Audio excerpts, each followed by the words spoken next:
I bought this Mazda for £1,000 exactly a week ago, but it has a lot of problems. And that is why today I've written out a little whiteboard list of all the problems we have to fix on this car. Now on the surface of it, the Mazda doesn't look too bad apart from a few cosmetic issues, but we have this list, and this is the list we have to sort out today. We have a random engine management light on the dash. No idea why it's there. We're gonna have to diagnose that. And if you did watch the first video on this Mazda, a lot of you guys mentioned for me to check out something called the sill killer. We'll get into that very shortly. And lastly, we have this issue, which you're gonna wanna stick around to find out what this is. Now in the last video, we looked at how bad this car was for the money, which we paid £1,000 for this thing. And overall, it's not too bad, apart from the front bumper's had a bit of a scuff. The wing has had a very, very poor paint job attempt. And there is a mysterious light bar on the front, which if you look at this little blue button, does turn the light bar on. And since last week's episode, it is safe to say that the Mazda has had a well-needed clean throughout the entirety of the inside, which it has needed. But cleaning the car sadly doesn't get rid of this engine light, which we have on whenever we start the car. Now before we go any further, I think the first thing we should do is plug a code reader into the car, see if we can scan why this engine light is on, and see if it's going to be an easy fix or if the engine is going to be in a pretty bad way. Now, according to Google, the OBD port should be just underneath where the bonnet and the boot buttons are to unlock these things. So, yep, that is correct. It's not turning on. Oh, it is. It's a little bit of a loose connection. So I think for this to read properly, we have to turn the ignition on. And here we go. We have one code found. So that's pretty good. That's better than I was expecting. Let's see what this code is, and then we can do some research to find out what the problem is. P0037. Heater control circuit low, bank 1, sensor 2. Right, okay. Okay, so from a little bit of Googling, I've just Googled this code and typed in the Mazda, and it's saying that a fault to the heater circuit is the downstream oxygen sensor, or the O2 sensor, or the lambda sensor, bank 1, sensor 2. So what that means is it's the sensor after the catalytic converter. So I'll show you guys what that means really quick. And for any of you keen viewers, the engine bay has had a nice clean as well. It's looking much brighter. However, down here, this is the catalytic converter. And you can see we've got one sensor just here. This is the first sensor. And I think down there is the second one. It's quite hard to see. But just down there on the edge of my finger is the sensor that I'm pretty sure is faulty. So it's time to leave the Mazda behind for now. And let's hop in the M3 and go and get the O2 sensor.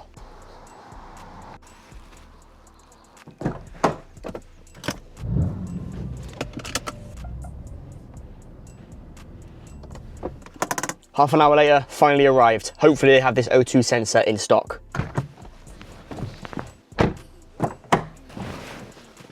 And yes, they do. No idea what brand this is, but it's hopefully gonna fix our issue. Seems good to me. It's brand new, so should be good.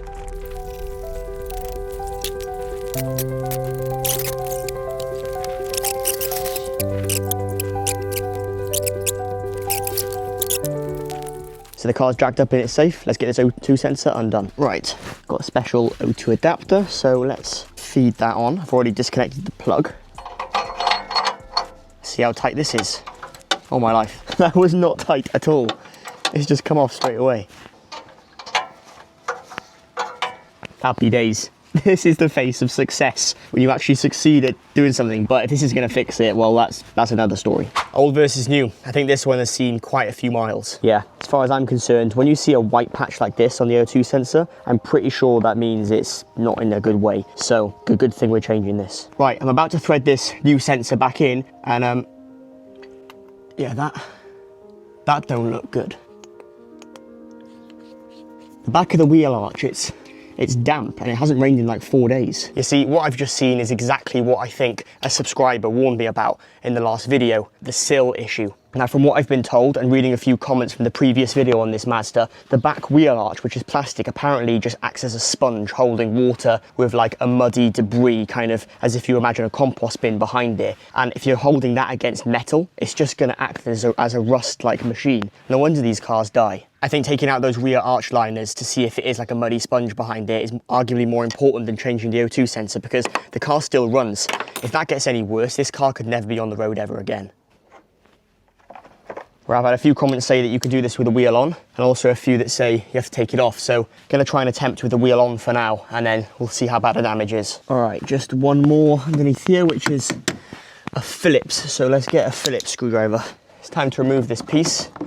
So let's see the damage. There's not as much mud and stuff that come out, but it's slightly damp back there. So from what I've been told in videos I've seen, this kind of just holds leaves and just crud and just all sorts of debris. But back here, it's not too bad. It's just slightly damp on this metal work, just in this area. But apart from that, it's not great. You could see it has started to kind of corrode and rot on that piece just in there. I think it's a smart move for me to do the other side as well, just to investigate how bad the passenger side is also. Yeah, this one's already got quite a bit behind it. You can see when I tap it like that, just look at all the stuff falling down. I mean, it's not exactly soaking wet, but you can imagine when it does rain, that's just gonna hold a lot of moisture. Don't you just love it when the bolt snaps? Look at that, sheared straight in half. Look at all this stuff that's come out of this, all this dust and leaves and just general stuff has just all fallen out. But this side isn't as damp as the other side, but a lot of kind of just unnecessary crap in there for sure. Now all of that stuff behind the wheel arches is never any good. Luckily we're in the middle of July when the weather is pretty good, but come winter time when the roads are wet, the roads are salty, all that stuff back there is just going to completely rot the metal, which is no good. And that brings us on to the final issue, which I have done some thorough research since last video on this MX-5. Now yes, I bought this MX-5 for £1,000, but it does come with one disaster which I had no idea about until I've actually owned it. Now before I write on this whiteboard of the issue, I don't know if you remember from last video where we showcased the cut carpet on the driver's door. Now it may look all lovely and all fixed now, but you can see that we had to cable tie this to make it look a lot better. But here's the sad reality of why that carpet was cut in the first place.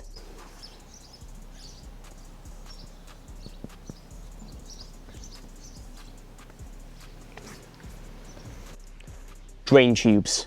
Now you might be thinking, what on earth do I mean by drain tubes? Well, to fully comprehend this issue, we're gonna have to open up the roof, which is always a satisfying process. And for this next part, we've got to take a look down the side of where this roof sits when the convertible is folded. Now, it's not going to be the easiest thing to see on camera, but just down here, there is a very, very small hole. And the same is said for this side. Just on the tip of my finger right there, there is a drain hole. So what happens? Well, these drain holes don't look too bad in person, but they are more than likely clogged deeper down. Now those drain holes are designed so that when water comes at the top, it's meant to flow all the way down and come out the bottom somewhere. But if they're clogged, usually with like pine needles, leaves, just general dirt, then what happens is they overflow and they end up making their way inside the car. And that's the answer. That's what those mystery question marks were. That's the reason the carpet was cut in the first place, was to diagnose how wet it was underneath. But now we've got to fix that, because if it rains, we can't be letting that happen again. Right, here's my attempt on what we're going to try and do is cut this coat hanger. And I'm hoping that we can use the kind of two sides of it to basically use this to push down any debris that's in the drain holes. Right, it's time to give this a go. I've managed to get it slightly kind of down the hole, this old coat hanger, but you kind of just have to wiggle it around. It's like unclogging a drain basically. You just got to keep going backwards and forwards, different angles. But so far, so good. I've reached the point where it doesn't want to go any further. I say let's take a look down the bottom and see if any debris is coming out, any water. Let's see if we've done any job at unclogging these drains. I'm going to count that as a success. It's been dry for the past 2 weeks and that's quite a bit of water to be coming out. Right, now time for the one which I'm presuming is quite clogged, is the driver's side one, judging on the fact that this one is the kind of one where the carpet was cut to see why the carpet was wet. So let's try and get this in and see if I can unclog the bottom of it.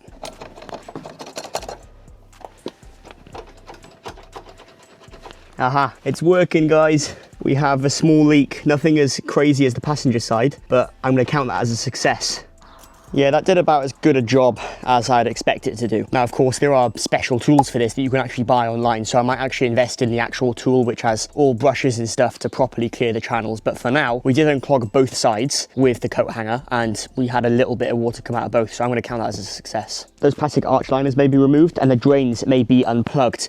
We've got quite a bit of water coming out, but we still need to fix the elephant in the room. So you catch me underneath the car again. Let's get this sensor, let's remove that little guard, plugged in, done.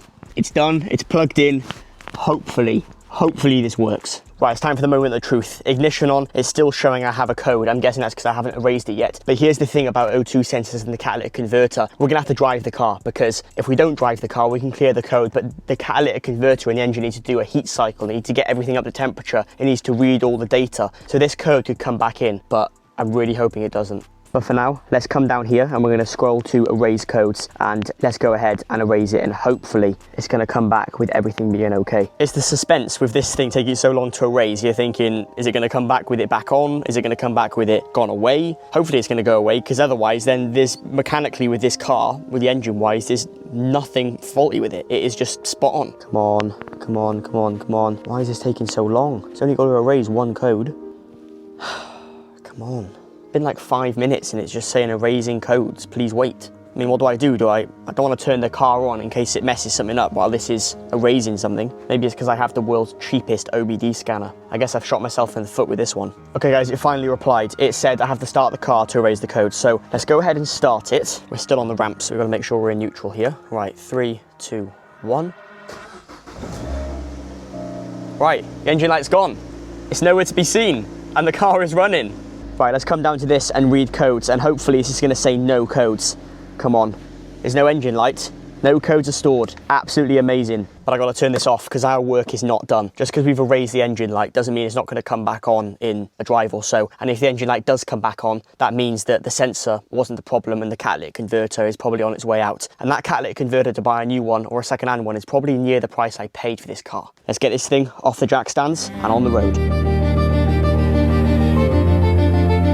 Right, it's time to get this thing closed so that we can take this for an actual run and see how it goes. Don't want to leave you guys in there. All right, so the dashboard is telling us we're all in the clear, but whether that will actually be, we don't know yet. We've got to do some testing. Let's let this thing warm up the temperature a little bit.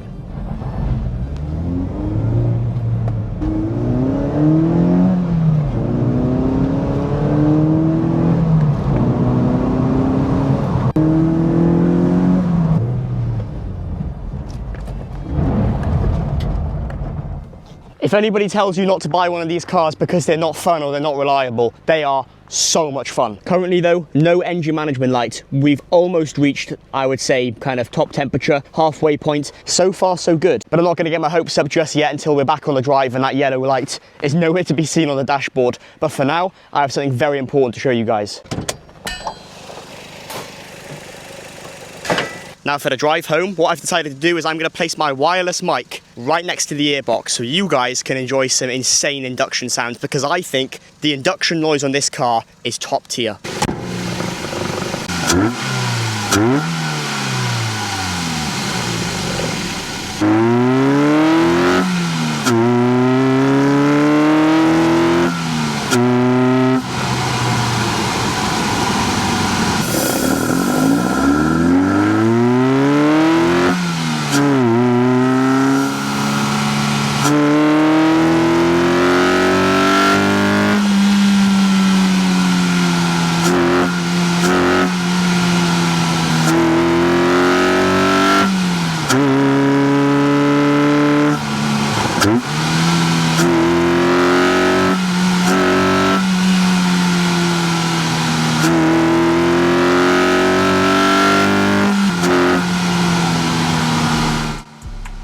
Well, do you want to know the good news or the bad news? Well, I'm going to give you guys the bad news first. This car is so much fun, it's going to get me in a lot of trouble because it is just so much fun. But the good news is this. We've gone for a fairly long drive. We're staying around this kind of coolant temp and the engine management light is nowhere to be seen. And I've been driving this thing for a good half an hour, 45 minutes.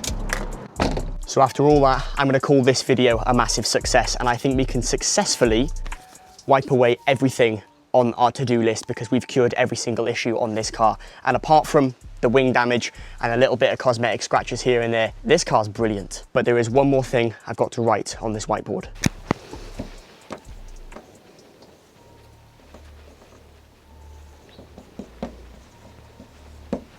Now I know my handwriting is absolutely terrible, but that does say subscribe, and that is the reason I did write it on the whiteboard. If you guys did enjoy today's video, then make sure you hit the subscribe button, it's completely free. Apart from that, here she is in all her glory. Yes, she's got a weird light bar on the front, and yes, the wing is a completely different colour, and it feels like the tarmac. And it does have the world's tackiest fake carbon fibre spoiler on the back. And let's not forget these really, really strange, bright neon green caps for the tyres. Yes, this car has many issues, and many issues that kind of complement it in its own special way. What is this thing? What is this thing? But I think that's honestly what makes this car so special. But there we have it. If you guys enjoyed the video, you can give a like down below. If you have any comments or any information, leave a comment and I'll personally answer them. And don't forget to subscribe. It means a lot and it helps out the channel so much. I'll catch you guys in the next video. Thank you very much for watching today. Bye for now.